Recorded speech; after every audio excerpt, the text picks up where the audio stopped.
Vous sentez-vous perdu dans l'obscurité? Si vous êtes accablé par la vie, le stress, les fardeaux et les déceptions, alors cette vidéo est pour vous. Nous allons parler de vrais sentiments et de vraies solutions dans cette vidéo. Alors, commençons.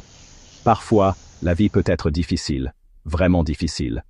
On a parfois l'impression que le poids du monde nous écrase, qu'il nous est difficile de respirer, de penser, même d'avancer. Parfois, vous pouvez vous retrouver entouré de gens, et pourtant vous sentir complètement seul. Vous pouvez avoir l'impression que personne ne comprend vraiment ce que vous avez vécu ou ce que vous traversez. À d'autres moments, vous pourriez vous sentir impuissant et désespéré face à la pression de simplement garder la tête haute et d'avancer vers vos objectifs. Vous pouvez être renversé ou déséquilibré par le doute et l'inquiétude. La peur peut s'insinuer dans votre esprit, malgré tous vos efforts. Soyons réalistes, ces sentiments peuvent être accablants et jeter une ombre sur tous les aspects de votre vie, rendant difficile de voir la moindre lueur d'espoir ou de possibilité d'évasion. Et vous pourriez vous retrouver à tout remettre en question, de vos choix à votre existence même. Vous pourriez remettre en question votre chemin, ce que vous êtes censé faire, et même qui vous êtes. Mais écoutez, si vous êtes seul dans ces moments-là, tenez bon.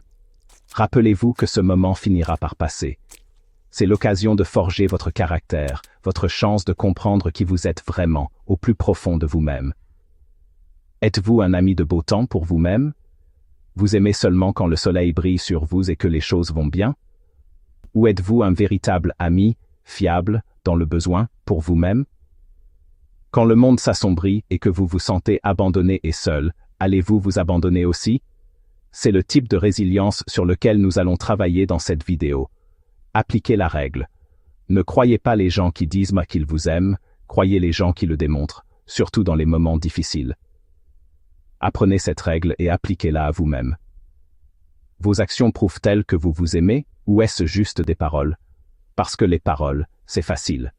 Nous avons tous des moments, parfois de longs moments, de tristesse. Cela fait partie de l'expérience humaine, quelque chose que tout le monde traverse à un moment donné de sa vie. Ces périodes de tristesse peuvent être incroyablement difficiles, mais elles nous rappellent aussi notre résilience et notre capacité à grandir. Il est normal d'être triste, de pleurer et de chercher du réconfort auprès d'amis, de la famille ou d'un professionnel de la santé. Il est tout aussi normal de vous mettre au défi dans ces moments-là, de traverser la douleur, d'en tirer des leçons, d'appliquer des techniques de développement personnel et de l'utiliser comme carburant pour développer la ténacité, la résistance et la détermination pour l'avenir. L'adversité, nos émotions, les hauts comme les bas, sont ce qui fait de nous ce que nous sommes. Ils façonnent nos expériences et nous aident à nous comprendre et à nous connecter avec nous-mêmes à un niveau plus profond. Ils nous montrent les compétences, les connaissances, les mécanismes d'adaptation ou les expériences qui nous manquent. Ils nous donnent un aperçu de la réalité, même si la réalité est parfois difficile à supporter ou à accepter. Accepter nos émotions, nos démons, nos défauts ou les défauts des autres sur qui nous pensions pouvoir compter, nous donne un aperçu précieux. Cette perspicacité peut soit nous paralyser, soit nous inciter à devenir plus sages, plus forts, plus autonomes, plus résilients, plus stratégiques dans notre pensée et moins dépendants de la validation externe des autres. Aussi étrange que cela puisse paraître au premier abord, apprenez à ne pas maudire les épreuves et les revers. Dans ces moments-là, pratiquez l'amour-propre, les soins personnels et le courage de vous réconforter et de vous relever. C'est ainsi que se forge le caractère. Ce qui compte, c'est la façon dont nous réagissons à ces moments difficiles. Les laissons-nous nous définir, ou les utilisons-nous comme des occasions de grandir et de devenir plus forts? C'est dans ces moments d'adversité que nous découvrons notre véritable force et notre résilience. En affrontant nos défis de front, nous pouvons tirer de précieuses leçons et en ressortir encore plus capables qu'auparavant. Le courage, la résilience et la ténacité sont comme des muscles. Plus vous les utilisez, plus il devient facile de les utiliser et plus ils deviennent forts. N'oubliez pas qu'il ne s'agit pas de devenir insensible à la peur, à la tristesse, à la déception ou au chagrin. Il s'agit de reconnaître qu'ils sont réels, de vous permettre de les traverser et de développer la compréhension interne que dès que possible vous vous relèverez, et que si vous ne pouvez pas vous lever, vous avancerez à genoux et sinon, vous ramperez, jusqu'à ce que vous puissiez vous relever. Cela doit être un accord que vous concluez avec vous-même maintenant, pas seulement en temps de crise. Il faut travailler continuellement sur les soins personnels pour qu'ils deviennent une habitude, et que votre cerveau soit recablé et habitué à l'idée que vous êtes un ami fiable pour vous-même. Alors, faites le travail maintenant. Regardez-vous dans le miroir et faites vos promesses. Prenez un carnet et notez le genre de personne que vous voulez être pour vous-même. Tenace, courageux, loyal envers vous-même, fiable envers vous-même, digne de confiance en vous lorsque les temps sont durs. Si oui, écrivez-le. Investissez du temps en vous-même. Faites des recherches pour savoir comment trouver et vous doter des attributs qui vous manquent. Jamais les informations d'aide et de développement personnel n'ont été aussi facilement et aussi librement accessibles. Si vous pensez vraiment que vous êtes quelqu'un qui mérite d'être aidé, quelqu'un dont la douleur et la frustration devraient être soulagées, et quelqu'un qui mérite une autre chance de bien faire les choses, vous investirez du temps et de l'énergie en vous-même. Vous trouverez le temps, vous trouverez les ressources dont vous avez besoin, et vous les appliquerez à vous-même. C'est l'amour-propre et les soins personnels en action. Alors, la peur, le désespoir, le stress et l'inquiétude vous contrôleront-ils? La réponse est oui. Ils peuvent vous contrôler pendant un temps, ils peuvent dominer vos pensées, et ils peuvent même vous mettre à genoux, mais comprendre que vous n'abandonnerez pas et accepter de vous traiter avec amour, compassion et humanité tout au long du processus, et que vous allez vous relever est la clé.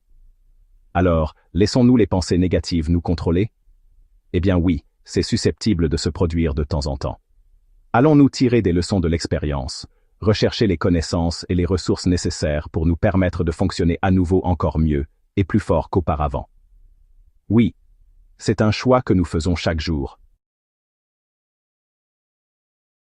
En cultivant un état d'esprit positif et en nous concentrant sur notre force intérieure, nous pouvons traverser les périodes les plus sombres et en ressortir avec un sens renouvelé du but et de la détermination.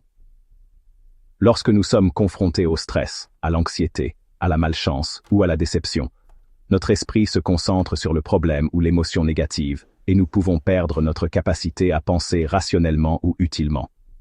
Il devient alors difficile pour nous de briser le cycle des pensées négatives, de trouver des solutions ou d'apprendre et de grandir à partir de l'expérience. Le recadrage cognitif est une technique que vous pouvez utiliser pour changer votre état d'esprit afin d'être capable de regarder une situation, une personne ou une relation sous un angle légèrement différent. Utilisez le recadrage cognitif pour vous poser des questions comme « Y a-t-il une autre façon de voir cette situation? Quelles sont les autres raisons possibles pour lesquelles cela a pu se produire? Ou « Que puis-je apprendre de cette situation pour m'améliorer à l'avenir ?» Le recadrage cognitif est quelque chose que vous pouvez faire à la maison ou à tout moment où vous avez des pensées déformées pour continuer à avancer, peu importe à quel point les choses deviennent difficiles. N'oubliez pas, même lorsqu'il fait le plus sombre, il y a une petite lumière en vous. Cette lumière est votre force intérieure, votre résilience et votre capacité d'espérance. Elle est toujours là, même lorsque vous ne la voyez pas. En nourrissant cette lumière, vous pouvez trouver votre chemin à travers l'obscurité et en ressortir plus fort et plus déterminé que jamais. Choisissez vos batailles judicieusement. Mark Manson, auteur du best-seller L'art subtil de s'en foutre, a un point de vue rafraîchissant et perspicace sur la façon d'affronter les défis de la vie. Dans son livre, il affirme qu'au lieu d'être obsédé par l'idée que nous devons être constamment positifs et heureux, nous devrions nous concentrer uniquement sur les choses qui comptent vraiment pour nous et ne pas nous soucier des petites choses ou des choses non cruciales. Toutes les batailles ne méritent pas votre énergie, toutes les batailles ne méritent pas votre temps, et toutes les batailles ne doivent pas être gagnées. La philosophie de Mark n'est pas d'abandonner ou d'être indifférent. Il s'agit d'être sélectif avec notre énergie et notre attention. Il nous encourage à identifier les valeurs et les objectifs qui sont les plus importants pour nous et à concentrer nos efforts sur ces domaines en ignorant les autres. Il poursuit en disant que la poursuite constante du bonheur peut conduire à l'anxiété et au stress parce que nous avons l'impression d'échouer si nous ne sommes pas toujours dans un état de joie. Au lieu de cela, il suggère que nous devrions accepter que la vie est problématique et que la tristesse, la déception et l'échec occasionnel font partie de l'expérience humaine. N'oubliez donc pas que tous les problèmes ne méritent pas votre temps et votre énergie.